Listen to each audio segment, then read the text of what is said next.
تبارك الذي جعل في السماء بروجا وجعل فيها سراجا وقمرا منيرا، وهو الذي جعل الليل والنهار خلفة لمن أراد أن يذكر أو أراد شكورا. أحمده سبحانه وأشكره وأستعينه وأستغفره، وأشهد أن لا إله إلا الله وحده لا شريك له، وأشهد أن محمدًا عبده ورسوله وصفيه ومختاره من خلقه وخليله. أشهد أنه بلغ الرسالة وأدى الأمانة ونصح للأمة وجاهد في الله حق الجهاد حتى أتاه اليقين، صلوات الله وتسليماته وتبريكاته عليه وعلى أهل بيته. يا أيها الذين آمنوا اتقوا الله حق تقاته ولا تموتن إلا وأنتم مسلمون. يا أيها الناس اتقوا ربكم الذي خلقكم من نفس واحدة وخلق منها زوجها وبث منهما رجالا كثيرا ونساء، واتقوا الله الذي تساءلون به والأرحام إن الله كان عليكم رقيبا. يا أيها الذين آمنوا اتقوا الله وقولوا قولا سديدا يصلح لكم أعمالكم ويغفر لكم ذنوبكم، ومن يطع الله ورسوله فقد فاز فوزا عظيما. أما بعد، يا رب هيئ لنا من أمرنا رشدا، واجعل معونتك الحسنى لنا مددا، ولا تكلنا إلى تدبير أنفسنا فالنفس تعجز عن إصلاح ما فسدا. أنت الكريم وقد وجهت يا أملي إلى جنابك قلبا سائلا ويدا، وللرجاء ثواب أنت تعلمه فاجعل ثوابي دوام الستر لي أبدا. ليلة الأمس اطلع الله جل جلاله على خلقه فنظر في الصافية قلوبهم التي لم تنؤ بحمل الأثقال من شرك ولا شحناء، فرضي الله عز وجل صفاء هذه القلوب، فغفر الله تبارك وتعالى لهؤلاء الصافية قلوبهم. يطلع ربنا إلى عباده ليلة النصف من شعبان فيغفر لكل أحد إلا لمشرك أو مشاح. ولا غنى لي عن ذكر من خرج هذا الحديث من أهل العلم، لكنني أذكر لكم أن جبال أهل العلم ذهبوا إلى تصحيح هذا الأثر، ونحن يحدون الأمل في المولى سبحانه وتعالى، ويحدنا علمنا أن الله جل وعلا يسارع إلى مغفرة العباد إلى أن نذهب إلى تصحيحه. فأسفر وجه الصبح مفترا عن ثغر باسم عن أناس كتبت براءتهم من الذنوب والمعاصي والآثام، فصحفهم بيضاء وكتبهم نقية، وهذه كانت من أوائل أعطيات المولى سبحانه وتعالى بين يدي رمضان. أسائلكم فكيف بأعطياته إذا ما حل الشهر؟ مرحبا، أهلا وسهلا بالصيام يا حبيبا زارنا في كل عام، قد لقيناك بحب مفعم، كل حب في سوى المولى حرام، فاغفر اللهم ربي ذنبنا ثم زدنا من عطاياك الجسام، لا تعاقبنا فقد عاقبنا قلق أسهرنا جنح الظلام، إن بالقلب اشتياقا كاللظى وبعيني أدمع الحب سجام. تحدثنا كثيرا عن فضل رمضان وعن أعطياته وفيوضاته، ومع هذا الكثير الذي تحدثنا عنه إلا أننا لم نوفي الشهر حقه، ولكنني رأيت أن عقارب الساعة لا تمهل أحدا، وأن كر الجديدين ليلا ونهارا لن يسعف أحدا، فآثرت أن أتحدث عن الحصن الحصين الذي يحفظ هذه الأعطيات وهذه المواهب الكبار حتى لا تذهب هباء منثورا، وحتى لا يصبح حظنا حظ ذلك المفلس الذي حذر المصطفى صلى الله عليه وسلم منه. فهل تدرون من المفلس؟ أجاب أصحاب النبي عليه الصلاة والسلام قائلين: المفلس فينا من لا درهم له ولا متاع. فأراد النبي أن يقرر معنى جديدا، معنى أكيدا حقيقا بالمراعاة، فقال: المفلس من أمتي من يأتي بحسنات كأمثال الجبال. ولا شك أن المؤمنين الداخلين إلى رمضان قطعا سيحصدون من هذه الأجور الكبار والأعطيات العظيمة فينبغي لهم صيانة هذه الأعطيات. المفلس من أمتي من يأتي بحسنات كأمثال الجبال، ثم يأتي وقد ضرب هذا وشتم هذا وسفك دم هذا، فيأخذ هذا من حسناته وهذا من حسناته، حتى إذا فنيت أخذ من سيئاتهم ثم طرحت عليه فطرح في النار عياذا بالله الكبير المتعال. عن صيانة الصيام أحدث نفسي وإياكم عن قطاع الطريق الذين لا يريدون لنا وصول سدرة المنتهى في الأجور والحسنات. أحدثكم من باب عرفت الشر لا للشر ولكن لتوقيه، ومن لا يعرف الشر من الخير يقع فيه. وهل ثمة قطاع طريق في رمضان؟ نعم، ثمة قطاع طريق في رمضان شعارهم الكبير: لآتينهم من بين أيديهم ومن خلفهم وعن أيمانهم وعن شمائلهم ولا تجد أكثرهم شاكرين. خلق الله تبارك وتعالى للنار أقواما هذا شعارهم وهذا هو مشروعهم الكبير، وخلق الله تبارك وتعالى للجنة أقواما شعارهم: يا بني اركب معنا ولا تكن مع الكافرين وإنك لتهدي إلى صراط مستقيم.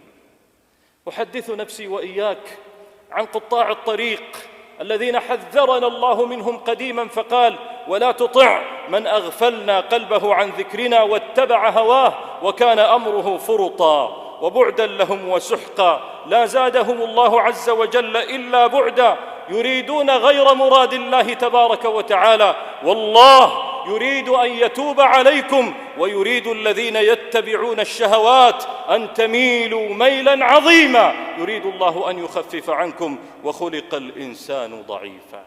أولئك الذين اختطفوا روحانية الشهر وفرغوا الشهر من مضمونه ومن معانيه الكبار. نعم، رمضان في بعض النواحي أصبح مختطفا مفرغا عن حقائقه وعن معانيه وعن دروسه، وإلا فمن الذي اختزل الشهر الكبير العظيم في مجمل فوانيس وإنارة؟ من الذي اختصر رمضان الكبير في أغنية محمد عبد المطلب رمضان جانا، في شراب العرقسوس أو التمر هندي أو في القطائف أو في لفائف السمبوسة؟ من الذي اختزل رمضان في مسلسلات ودراما وفوازير؟ من الذي قطع الطريق على الناس فجعل رمضان شهرا للمآكل والمشارب والسهرات الغنائية والراقصة؟ أنا لست هنا أحرم ما أحل الله تبارك وتعالى من الطيبات.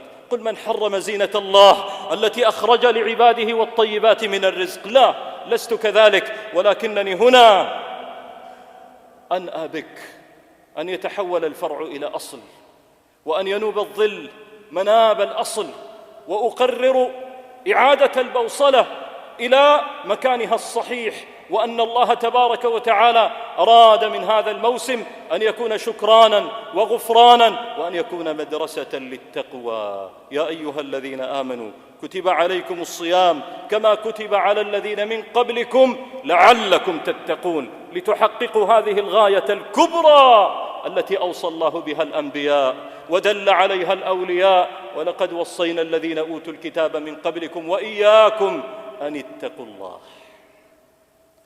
قطاع هذا الطريق هم تلك الشياطين غير المصفدة. أبواب الجنة تفتح في رمضان، 8 الأبواب مفتحة على مصاريعها، أبواب النار تغلق، مردة الشياطين تسلسل وتصفد، وملء سمع الكون داعي الله تبارك وتعالى: يا باغي الخير أقبل ويا باغي الشر أقصر. وثمة في النواحي هنا وهناك شياطين غير مصفدة. نعم، شياطين غير مصفدة. قال الله تعالى عنها: وكذلك جعلنا لكل نبي عدوا شياطين الإنس والجن يوحي بعضهم إلى بعض زخرف القول غرورا. وقديما قال سيدي صلى الله عليه وسلم لأبي ذر: يا أبا ذر، هل تعوذت بالله من شياطين الإنس والجن؟ قال أبو ذر: قلت يا رسول الله، وهل للإنس من شياطين؟ قال صلى الله عليه وسلم: نعم، هم شر من شياطين الجن. حتى أن بعضهم يقول: وكنت امرأ من جند إبليس فارتقى بي الحال حتى صار إبليس من جندي. من تلك الشياطين غير المصفدة صناع الدراما والمسلسلات في الفضائيات والأرضيات والفضائيات والفضائعيات الذين يكدون ويجهدون طيلة 11 شهرا حتى يقدموا بزعمهم أفضل ما عندهم وأحسن ما عندهم، يجمعون قضهم وقضيضهم وميزانياتهم الضخمة حتى يضلوا عباد الله في نهارات رمضان وفي ليلها. في العام 2020 فقط أنتج هؤلاء الشياطين 131 مسلسلا بواقع 88 ساعة في اليوم. لو أن واحدا منا بقي عاكفا على هذه الشاشة الفضية لا يصلي ولا يقرأ قرآنا ولا ذكرا ولا يأمر بالمعروف ولا ينهى عن المنكر ولا ينام لما استطاع أن يقضي إلا ربع إنتاجهم. أليس هؤلاء قطاع طرق يحولون بيننا وبين روحانية رمضان، يحولون بيننا وبين قيثارة السماء، بين أصوات الحصري والمنشاوي وعبد الباسط وأئمة الحرم، يقفون حاجزا وحائلا بيننا وبين المسارعة في الخيرات والمسابقة في الختمات والآيات. ثم إني أسائلك حتى لا يذهب الذهن بك بعيدا في فتاوى أولئك الذين يبيحون للمرأة أن تخرج واضعة ثيابها. حتى لو قلنا إن هذا الأمر جائز، من الذي يبيح لك من أعلام الإسلام وفقهاء الدين أن تنظر شاخصا بصرك لامرأة وضعت من ثيابها أكثر مما طرحت، لامرأة لا تخرج إلا بالمساحيق والفول ميك اب كما يزعمون؟ من الذي يبيح ذلك لك؟ ثم أعطني فتوى واحدة تجيز لك في رمضان وفي غيره أن تستمع لما حرم الله تبارك وتعالى من الخنا ومن الدراما التي لا تخلو من الخيانات الزوجية ومن الحب الحرام ومن اللقاءات المحرمة ومن تزيين الفاحشة وإشاعتها في الذين آمنوا. وحتى الغناء الذي اختلف فيه من اختلف من أئمة الإسلام وفقهاء الدين، من الذي يبيح لك أن تهدم حرمة هذا الشهر لتستمع إليه؟ ألسنا إذا مات فينا أمير أو كبير أو وزير أغلقنا الدراما والمسلسلات وباتت الإذاعات والفضائيات والأرضيات تذيع لنا فقط القرآن؟ لماذا لا يكون للشهر حرمة كحرمة أولئك الذين يموتون؟ من الذي يبيح لك أن تخلط القرآن بألحان الغناء؟ برئنا إلى الله من معشر بهم مرض من سماع الغنى، وكم قلت يا قوم أنتم على شفا جرف ما به من بنا، شفا جرف تحته هوة إلى درك كم به من عنا. مما يقطع الطريق في رمضان التأفف والضجر. يصوم الصائم فتصبح روحه عند أرنبة أنفه متأففا يقضي سحابة نهاره وعامة يومه، لا يكاد يطيق من أحد حرفا ولا يريد أن يسمع لأحد كلاما. إذا ما كان في طابور انتظار أو كان سائقا في الطريق يؤذي هذا ويسب هذا ويشتم هذا زعما بأنه جائع قد ألهب الجوع جوفه والعطش فؤاده. حقيقة الصيام أن يصوم العبد مستحضرا لقيمتين عظيمتين: من صام رمضان إيمانا واحتسابا غفر له ما تقدم من ذنبه. أيها المتأفف المتضجر لجوع أصابك أو لعطش تشققت منه الشفاه أو لصداع أصاب رأسك، لا سيما إخواننا المبتلين بالتدخين، تذكر أن هذا النصب لا بد أن تحتسبه عند الله عز وجل حتى يعظم أجرك. ثم ما جوعك وما عطشك وما صداع أصاب رأسك من جهد أولئك الذين بذلوا في الله النفس والنفيس، والجود بالنفس أقصى غاية الجود. ما جوعك ما عطشك من أولئك الذين صلبوا وأشروا بالمنشار وقتلوا ودخل السهم من ها هنا وخرج من هناك وهم يحتسبون ذلك عند الله تبارك وتعالى، وقيلهم وذلك في ذات الإله وإن يشاء يبارك على أشلاء شلو ممزع. ثم أيها المتأفف المتضجر، أصابك الجوع، مسك حر العطش، ألست تذكر أن الله تعالى أفسح لك 11 شهرا تعب فيه من صنوف الطعام والشراب ما يستدعي أن تحتسب فيه هذه السويعات، ثم تقول بلسان الحال والمقال: سبحان من لو سجدنا بالعيون له على حمى الشوك والمحمي من الإبر لم نبلغ العشر من معشار رحمته ولا العشير ولا عشرا من العشر. من صام رمضان إيمانا بموعود الله سبحانه وتعالى وبأن هذا هو أمره، إيمانا بالله تعالى الذي حقه أن يأمر فيطاع وينادي فيستجاب له، واحتسابا للتعب والنصب والمشقة والجوع والعطش عنده غفر له ما تقدم من ذنبه، والتأفف والضجر يذهبان بهذا. إن من قطاع الطرق التي تقطع عنا بلوغ الأجر أو كماله حصائد الألسن. من عباد الله من يصوم عما أحل الله من الطعام والشراب والزوجة، ويفطر عما حرم الله تبارك وتعالى من لحوم الآدميين، فيأكل لحومهم نيئة ومشوية ومطبوخة، يأكلها يمينا وشمالا، قائما وقاعدا وعلى جنب، يتحدث عن هذا ويلمز هذا ويتكلم في هذا. حتى أئمة المساجد وأئمة التراويح والصلوات لم يسلموا من ألسنة البعض يتحدث عن صوت هذا وعن إطالة هذا وعن لحن هذا، وما كان ينبغي له أن يتحدث عن ذلك. قال الله تبارك وتعالى: فاجتنبوا الرجس من الأوثان واجتنبوا قول الزور. حصائد الألسن كم أكبت بأناس في النار على وجوههم أو على مناخرهم، وكم من صائم قائم يؤذي عباد الله بلسانه فهو مكبوب على وجهه في النار. هل أتاك حديث الغاشية؟ وجوه يومئذ خاشعة عاملة ناصبة ولكن تصلى نارا حامية. قال النبي عليه الصلاة والسلام وهو يحدث معاذا رضي الله تعالى عنه وأرضاه، قال: ألا أخبرك بملاك ذلك كله؟ قال: بلى يا رسول الله. قال: أمسك عليك هذا. قال: يا رسول الله وإنا لمؤاخذون بما نتكلم به. قال: ثكلتك أمك يا معاذ، وهل يكب الناس في النار على وجوههم إلا حصائد ألسنتهم. أبو بكر الإمام العظيم يقول: ليس شيء أحق بطول حبس من لسان. يموت الفتى من عثرة بلسانه وليس يموت الفتى من عثرة الرجل. ألا أنبئكم بأكبر الكبائر؟ الإشراك بالله وعقوق الوالدين. وكان سيدي صلى الله عليه وسلم متكئا ثم غير جلسته فجلس وقال: ألا وقول الزور، ألا وشهادة الزور، فجعل يكررها صلى الله عليه وسلم حتى قال الصحابة: ليته سكت. ومن حصائد الألسن الغيبة وذكر الناس بما يكرهون في غيبتهم، وهذه فاكهة المجالس اليوم يتحدث بها الصغار والكبار والخاصة والعامة، إلا من عصم الله وإلا من رحم الله. والله تعالى يقول: ولا يغتب بعضكم بعضا أيحب أحدكم أن يأكل لحم أخيه ميتا فكرهتموه. لا يدخل الجنة قتات.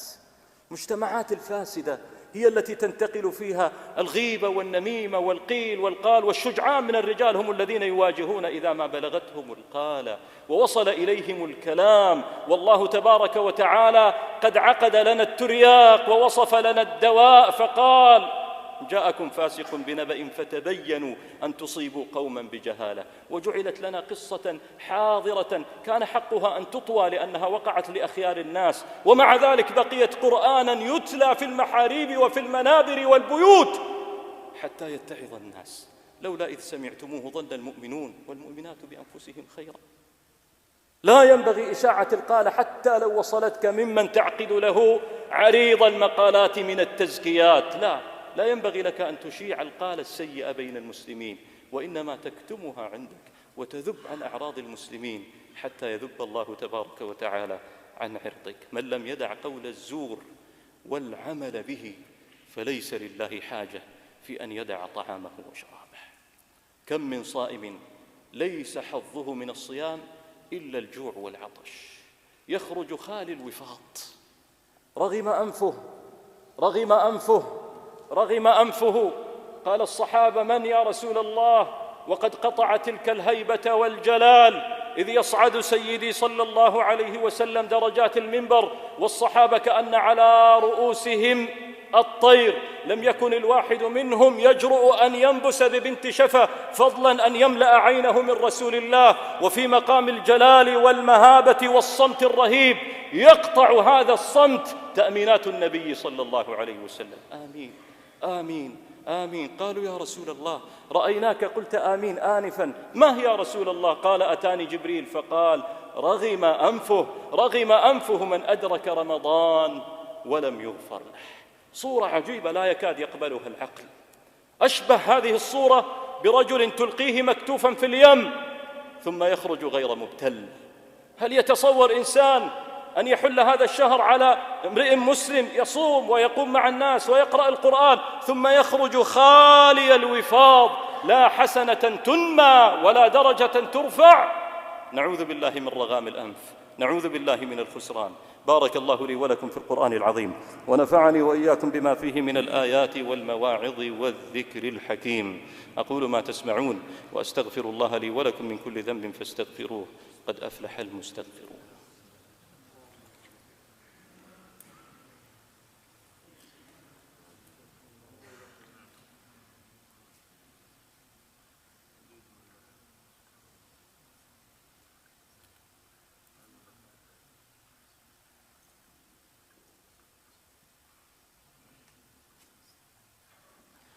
الحمد لله على إنعامه، والشكر له على توفيقه وامتنانه، ولا إله إلا الله تعظيما لشانه.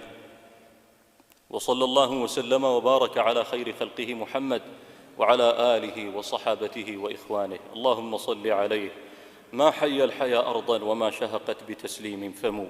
يا رب صل على النبي محمد ما سبحت فوق السماء الأنجم، ما احمر خد الأقحوان على الندى ما حام حول حمى حرامك مسلم. أما بعد، من حصائد الألسن اليوم حصائد الألسن الإلكترونية التي ربما لا ينطق فيها اللسان وإنما يتحرك فيها البنان ليكتب على لوحات المفاتيح ما يصل أثره فيعبر القارات في أقل من ثوان. مواقع التواصل الاجتماعي كم جرت علينا من ويلات ونكبات. وصدق النبي عليه الصلاة والسلام إذ يحدث عن آخر الزمان أن الرجل يكذب الكذبة أحيانا فتبلغ الآفاق. يتحدث الناس متكئين على الأرائك كأنه أمر يسير، فيلقي الواحد منهم كذبة ويغتاب أقواما ويبهت أقواما ويعطل بعض المتاجر فيذكر ما فيها من الثلب لمجرد الانتقام فقط، فتكسد تجارة فلان، أو يقع الناس في عرض فلانة وفلان وهو متكئ على أريكته وقد بلغت مقالته الآفاق. أليس ذلك مما يقطع الطريق؟ إي والله من أعظم ما يقطع الطريق. وإن كنا نتحدث عن تلك الشاشة التي سرقت من أوقاتنا ما سرقت، فإن هذا الهاتف الذي أصبح في جيوبنا يدخل معنا إلى غرف نومنا، بل يدخل معنا حتى إلى الخلاء، من أعظم قطاع الطريق. طوبى لأولئك الأبطال الشجعان الذين استطاعوا في رمضان سلفت أن يحجبوا هذه المواقع عن هواتفهم أو يحجبوا أنفسهم عنها. ما الذي سيفوتك؟ لست محللا ينتظر آخر الأحداث في الحرب الأوكرانية الروسية وأن مقالتك هي المقالة الفصلة التي ربما تنزع الزناد من أيدي الممسكين بها. لا، العالم لا ينتظر منك رأيا في فيروس كورونا ومتحوراته، لن تؤثر في الأحداث الجارية. إذن لتبقى خليا من هذه المواقع، بريا منها حتى يسلم لك قلبك ويسلم لك رمضانك. من قطاع الطرق، واعجبوا إن كنتم ذا عجب، النوم يا سادة كملح الطعام، قليله مطلوب لكن كثيره مؤذي. وعلماء السلوك تحدثوا كثيرا عن فضول النوم وما يؤثره في يقظة القلب وفي حياة الروح. والله تعالى في بدء البدء قال لنبيه عليه الصلاة والسلام: قم الليل إلا قليلا نصفه أو انقص منه قليلا أو زد عليه ورتل القرآن ترتيلا، علي البلاغ وعليك الحساب. كم كان ينام سيدي صلى الله عليه وسلم بعد هذه القسمة من الليل؟ لم يكن ينام إلا يسيرا. وأتجاوز السجلات والدواوين وكتب التاريخ والسير حتى لا أحدثك عن أناس ستقول لي لا تعرضن بذكرهم مع ذكرنا ليس الصحيح إذا مشى كالمقعد. أحدثك عن أحد مشايخنا من المعاصرين، من أعلام الإسلام والمسلمين في هذا العصر، شيخنا الشيخ محمد الصالح العثيمين. شهدت أنا وشهد تلاميذه أنه كان في رمضان ربما لا يستجمع 3 ساعات نوما، ثم يقضي عامة اليوم بين تلاوة الذكر والركعات والدمعات وإجابة السائلين والفتوى والشفاعات والكتابة لفلان وفلان والتدريس في صحن الحرم أو في سطح المسجد الحرام، وهكذا يقضي عامة يومه، لا يصفو له إلا 3 ساعات وقد تقل أيضا. أيها الإخوة، من قطاع الطرق أيضا السهر، لأن البعض لا يوظف هذا السهر توظيفه الصحيح. والسنة المأخوذة عن نبينا عليه الصلاة والسلام كما تقول أم المؤمنين عائشة أن النبي عليه الصلاة والسلام ما نام قبل العشاء ولا سمر بعدها، وفي الصحيحين كان يكره النوم قبلها والحديث بعدها صلى الله عليه وسلم.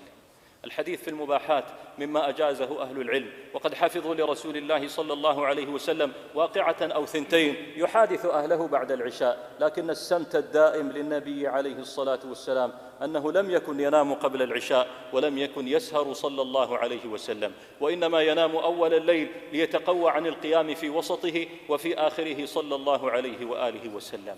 إذا أردت أن تسهر فاجعل هذا السهر شاهدا لك ولا تجعله شاهدا عليك، املأه بالقيام، والقيام يبتدئ من بعد صلاة المغرب إلى أن يؤذن لصلاة الفجر، والقيام ألوان، منها الصلاة وقراءة القرآن والدعاء، وألوان وصنوف من العبادات والطاعات.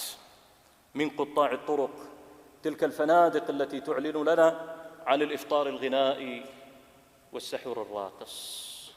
هؤلاء قطاع طرق حقيقة، من حقك أن تقدم للناس الوجبات، لكن أن تخلط هذه الوجبات بالمحرمات فهذا مما لا يجوز، ومما يقطع علينا الطريق أو بعضه في رمضان الإسراف الإسراف الإسراف يا عباد الله. وقد نسب الله تعالى المبذرين لعلاقة تربط بينهم وبين الشياطين، فكيف مريد أخوة الملك أن يكون معدودا عند رب العالمين من أخوة الشياطين أو من إخوة الشياطين. أسأل الله جل وعلا أن يسلم لنا رمضان، وأن يسلمنا إلى رمضان، وأن يتقبله منا وقد سلم من الآثام. اللهم إنا نسألك بأسمائك الحسنى كلها ما علمنا منها وما لم نعلم، وأنت الحي الذي لا يموت والقيوم الذي لا ينام، جل ثناؤك وعظم سلطانك، تبارك اسمك وتعالى جدك، ولا إله غيرك. نسألك أن تغفر لنا أجمعين يا رب. اغفر خطأنا وعمدنا وهزلنا وجدنا وكل ذلك عندنا. اللهم اغفر لنا ذنوبنا وإسرافنا في أمرنا. اللهم اغفر لنا ما قدمنا وأخرنا وأسررنا وأعلنا وما أنت أعلم به منا. أنت المقدم وأنت المؤخر، يا واسع المغفرة، يا باسط اليدين بالرحمة. اللهم إن رحمتك قد وسعت كل شيء، سبقت رحمتك غضبك وغلبت رحمتك غضبك. اللهم إن مبلغ الطمع أن نكون من عبادك الذين اطلعت عليهم ليلة النصف من شعبان فغفرت لهم ذنوبهم وتجاوزت عن سيئاتهم. اللهم إن كان قد حجب بيننا وبين هذه المغفرة حاجب من بغضاء أو تقاطع أو شحناء فإنا نتوسل إليك بوجهك الكريم ألا تجعلنا من المحرومين ولا من المخذولين. اللهم إنا نلوذ بوجهك الكريم الذي لا أكرم منه، اللهم إنا نعوذ بوجهك الكريم الذي لا أكرم منه من الخذلان والحرمان والنقصان. اللهم إن كان قد حجبنا عن عطاء الأمس شحناء أو بغضاء أو تدابر فإنا نتوسل إليك في هذا اليوم الأغر، في هذه الجمعة المباركة، وفي كل ساعة يا الله يا الله يا رباه أن تغفر لنا أجمعين. اللهم إنا نعرض إساءتنا على إحسانك، ونعرض ذنوبنا على عفوك وغفرانك. اللهم إنا نبرأ من حولنا وقوتنا ونتجه إليك بكليتنا، ونعقد القلب والضمير على محبتك وتوحيدك. اللهم فاجعل ذلك مكفرا لسيئاتنا ومذهبا لخطايانا يا رب العالمين. اللهم إنا نبوء لك بذنوبنا ونعترف بآثامنا وغدراتنا وفجراتنا، فاغفر لنا ذلك كله. اللهم لا تصرفنا من جمعتنا هذه إلا وقد عفوت، اللهم لا تصرفنا من جمعتنا هذه إلا وقد غفرت، واشمل بالمغفرة آباءنا وأمهاتنا وأزواجنا وإخواننا وأخواتنا وعلماءنا ومن لهم فضل علينا ومن أحسن إلينا ومن ذب عنا ومن تفضل إلينا. اللهم اغفر لنا أجمعين وهب المسيئين منا للمحسنين.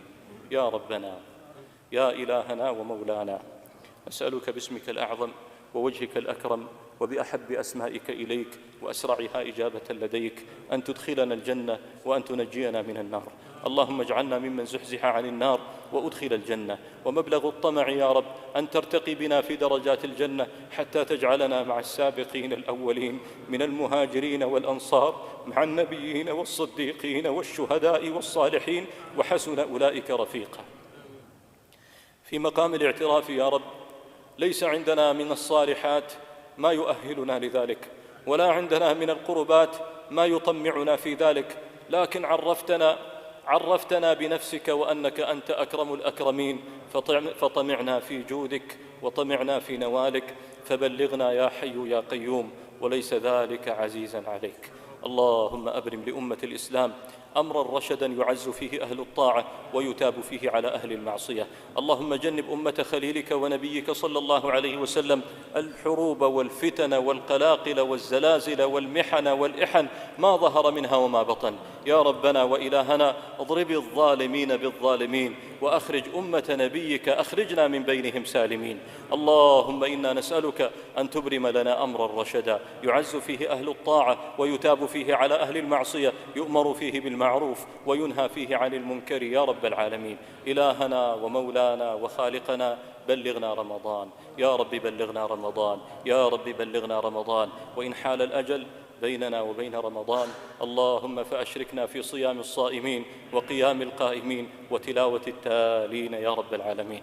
اللهم اجعل هذا البلد مملكة البحرين مأرزا للأمن والإيمان والسلامة والإسلام. اللهم وارزق إنسان هذا البلد من كل خير ظاهر وباطن يا رب العالمين، واحفظ سائر بلاد المسلمين. اللهم وفق إمامنا وولي أمرنا بتوفيقك، خذ بناصيته للبر والتقوى ولما تحب من العمل وترضى، وقيض له البطانة الصالحة الناصحة التي تدله على الخير وتعينه عليه، وجنبه بطانة الشر والسوء والفساد يا رب العالمين. الحمد لله رب العالمين. الله أكبر الله أكبر، أشهد أن لا إله إلا الله، أشهد أن محمدًا رسول الله. حي على الصلاة حي على الفلاح، قد قامت الصلاة قد قامت الصلاة. الله أكبر الله أكبر، لا إله إلا الله.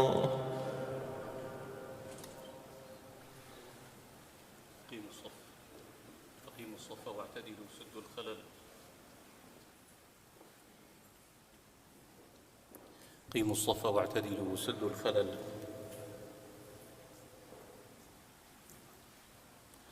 الله أكبر. الحمد لله رب العالمين، الرحمن الرحيم، مالك يوم الدين، إياك نعبد وإياك نستعين، اهدنا الصراط المستقيم، صراط الذين أنعمت عليهم غير المغضوب عليهم ولا الضالين.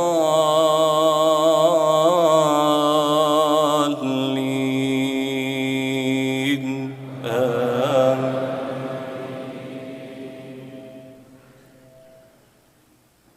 سبح اسم ربك الأعلى الذي خلق فسوى والذي قدر فهدى والذي أخرج المرعى فجعله غثاء أحوى سنقرئك فلا تنسى إلا ما شاء الله إنه يعلم الجهر وما يخفى ونيسرك لليسرى فذكر إن نفعت الذكرى سيذكر من يخشى ويتجنبها الأشقى الذي يصلى النار الكبرى ثم لا يموت فيها ولا يحيا قد أفلح من تزكى وذكر اسم ربه فصلى بل تؤثرون الحياة الدنيا والآخرة خير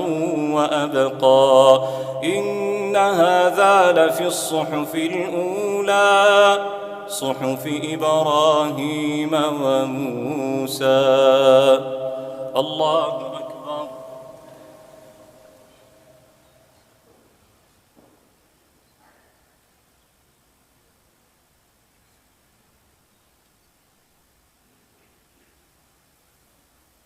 سمع الله لمن حمده. الله أكبر.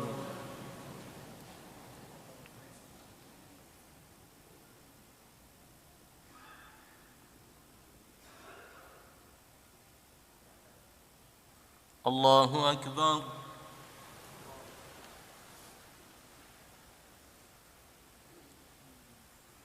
الله أكبر.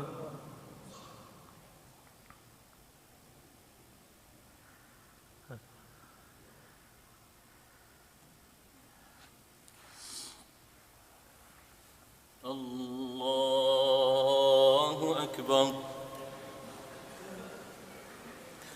الحمد لله رب العالمين الرحمن الرحيم مالك يوم الدين إياك نعبد وإياك نستعين اهدنا الصراط المستقيم صراط الذين أنعمت عليهم غير المغضوب عليهم ولا الضالين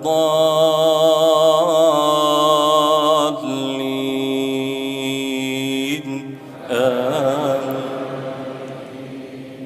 هل أتاك حديث الغاشية وجوه يومئذ خاشعة عاملة ناصبة تصلى نارا حامية تسقى من عين آنية ليس لهم طعام إلا من ضريع لا يسمن ولا يغني من جوع وجوه يومئذ ناعمة لسعيها راضية في جنة عالية لا تسمع فيها لاغية فيها عين جارية فيها سرر مرفوعة وأكواب موضوعة ونمارق مصفوفة وزرابي مبثوثة أفلا ينظرون إلى الإبل كيف خلقت وإلى السماء كيف رفعت وإلى الجبال كيف نصبت وإلى الأرض كيف سطحت فذكر إنما أنت مذكر لست عليهم بمسيطر إلا من تولى وكفر فيعذبه الله العذاب الأكبر إن إلينا إيابهم ثم إن علينا حسابهم. الله أكبر.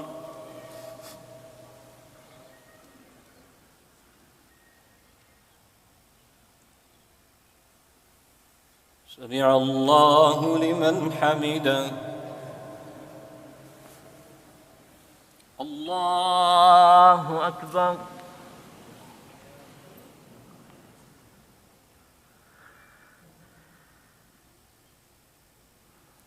الله أكبر.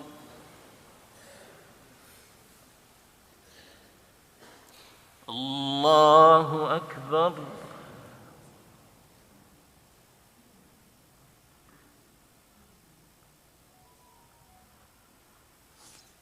الله أكبر.